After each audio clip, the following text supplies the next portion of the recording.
Hey, it's Adam from the Brisbane Channel, and did you know just how massive Brisbane is? There's over 470 suburbs in the Greater Brisbane area, and about 15% of those actually have indigenous place names. So I figured, since this is Reconciliation Week, a week when non-Indigenous Australians, Indigenous Australians come together to celebrate their shared history and try and find common ground, I figured it would be a great time to look at some of those suburbs in Greater Brisbane that are named after Indigenous names, and also what those places mean. Some of them are absolutely terrible. Did you know there is a suburb that is named after animal dung, for example?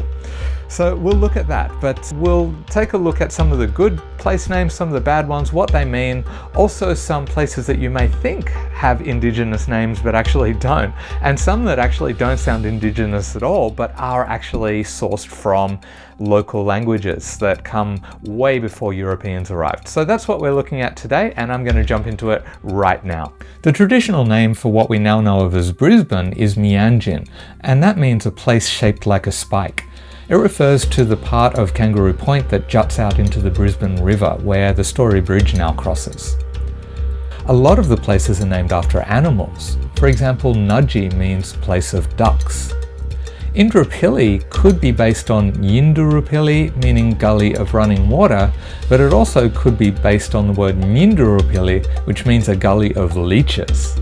I kind of prefer that one, it's more fun. Kapalaba means ringtail possum. Caboolture means place of the carpet snake. Mundulan is based on the death adder. Kuwongba, black duck. Wurrum, red-backed sea eagle. Wooloowin is based on the sound of a pigeon that lived in that area. And Balimba is place of the peewee. Buval is named after the frilled neck lizard. Tuwong is also a type of bird, and Mogul refers to a large water lizard, maybe a water dragon. Other suburbs are named after plants. For example, Maruka is thought to be named after the ironbark trees. Burpengary, which I always thought was just named after a guy called Gary who had indigestion, is actually named after the green wattle. Karawatha means a place with pine trees. Wynnum means pandanus palm, which is pretty cool because Wynnum has Pandanus Beach, which has a pandanus palm on it. Dakabin means grass tree. Jibang is named after the fruit of a native tree, but it's from a different Indigenous language not local to the area. It's from the Darug language, which is from people in the Sydney area.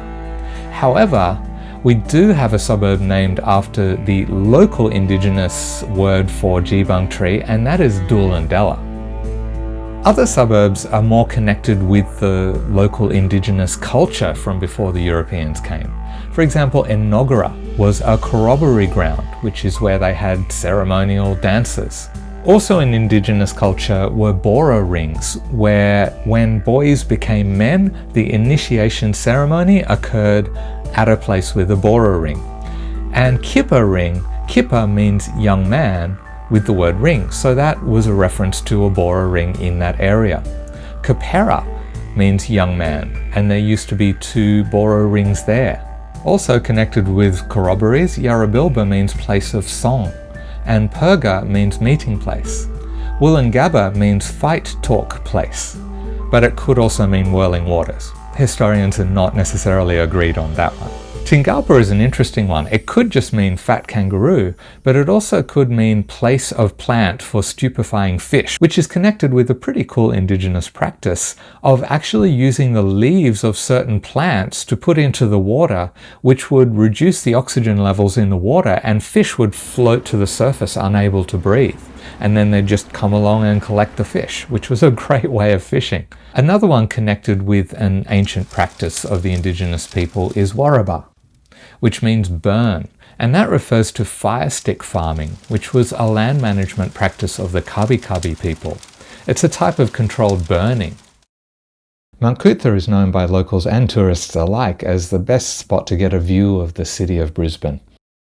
Back in the day, the Yuggera Aboriginal people used to come to the area to collect wild honey from the native stingless bees, and they called the honey Kuta, which is where Mount Coot-tha got its name.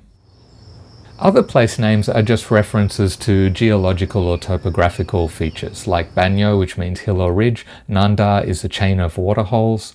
Willawong is a junction of two creeks. Jindalee means bare hills. Kurrabee means a place of many springs. Taringa is a place of stones. Kurralee is a pretty hill beside water. Kuchimudlo of Kuchimudlo Island means red rock. Uronga means a sandy or gravelly place, and Yurongpili is a sandy or gravelly gully, because pili means gully. Some of the names are quite nice. For example, Belara just means good. Marumba of Marumba Downs and Kalangor also mean a good place. But some names are absolutely shocking. For example, there was a suburb that originally was named Woogaroo, but some genius in 1856 decided to name it Goodna. And Goodna in the indigenous tongue means dung. I think they didn't actually know what it meant. They got a bit confused and thought it meant a watering hole or something like that. Or maybe they just really didn't like that area and thought it was crap, so they named it that. Also, Nurum means warts, sores or pockmarks in the Waka language. Now there are some names which you may think are Aboriginal but aren't. For example, Tanamera means red soil, but in Malay. It was named by the McBride family. They're an English family that moved to Brisbane from Penang. Wekol actually comes from English. It's named from when the Wolston railway station was there, and it was used mostly for coal handling, and they used to weigh coal, and weigh coal became Wekol. A suburb that sounds kind of indigenous also is Talagalla, but that's actually from the Latin Talagalla, which is the genus name for the red-billed brush turkey. And the final one that some people may think is indigenous but isn't is Tarragindi, and that was named after a guy called Tarragindi Tasserone. He was an islander from the Loyalty Islands. The story goes that he was kidnapped and forced to work as a slave here in Australia, but he escaped. And then a guy called Alfred Foote picked him up on the side of the road, and Tarragindi went and worked for him and became almost like family in the Foote family. And Tarragindi is now buried in Ipswich. And then there's a place that doesn't sound indigenous at all, but actually does come from an indigenous language, and that is Tambourine. You probably heard of Mount Tambourine. And in the Yugambeh language, Tambourine means place of wild yams. So that's a bunch of Brisbane suburbs that have indigenous and some non-indigenous names. So hopefully you learned something today and that was interesting. If you found it interesting, definitely give the video a thumbs up. Subscribe to the channel if you're not already, and I will see you in the next video.